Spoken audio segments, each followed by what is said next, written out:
Hello friends, welcome to Java tutorial series. Dear friends, आज के इस लेक्चर में हम बात करेंगे एक्सेप्शन हैंडलिंग के बारे में कि जावा में एक्सेप्शन हैंडलिंग होता क्या है और जावा प्रोग्रामिंग में आप एक्सेप्शन को किस तरीके से हैंडल कर सकते हैं। तो चलिए स्टार्ट करते हैं। एक्सेप्शन क्या होता है? एक्सेप्शन जो होता है वो एक अबनॉर्मल कंडीशन होता है। यहाँ एग्जाम्पल के बेसिस पे समझते हैं। Statement 1, statement 2, statement 3।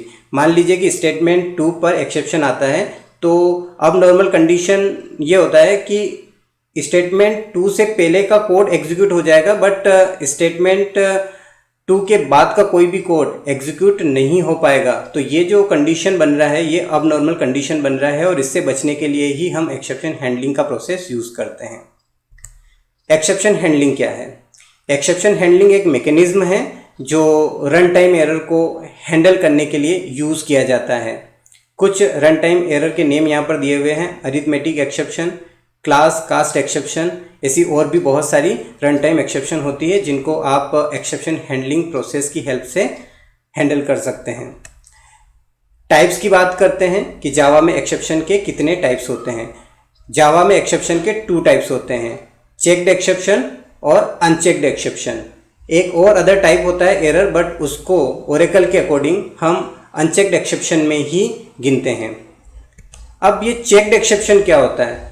ऐसी एक्सेप्शन जो कंपाइल टाइम पर ही चेक हो जाती है, जिन्हें कंपाइलर चेक कर लेता है, वो चेक्ड एक्सेप्शन कहलाती है। जैसे आईओ एक्सेप्शन हो गया, एसक्यूएल एक्सेप्शन हो गया।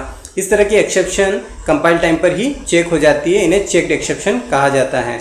अब बात करते हैं अनचेक्ड एक्सेप्शन क्या होता है।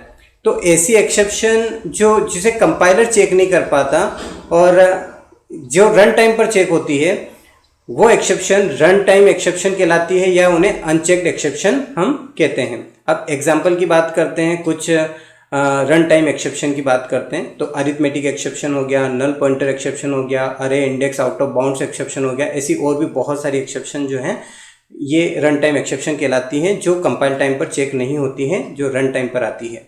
और इनको हैंडल करने के लिए आप एक्सेप्शन हैंडलिंग का प्रोसेस अप्लाई करते हैं। एरर की बात करते हैं।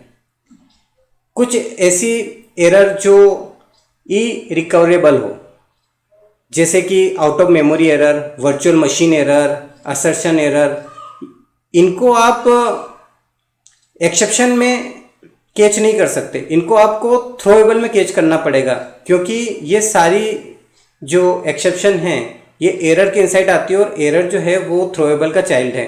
तो ये सारी की सारी एक्सेप्शन जो होती है इसको आपको कैच करना ही पड़ेगा और इसको आपको थ्रोएबल में कैच करना पड़ेगा।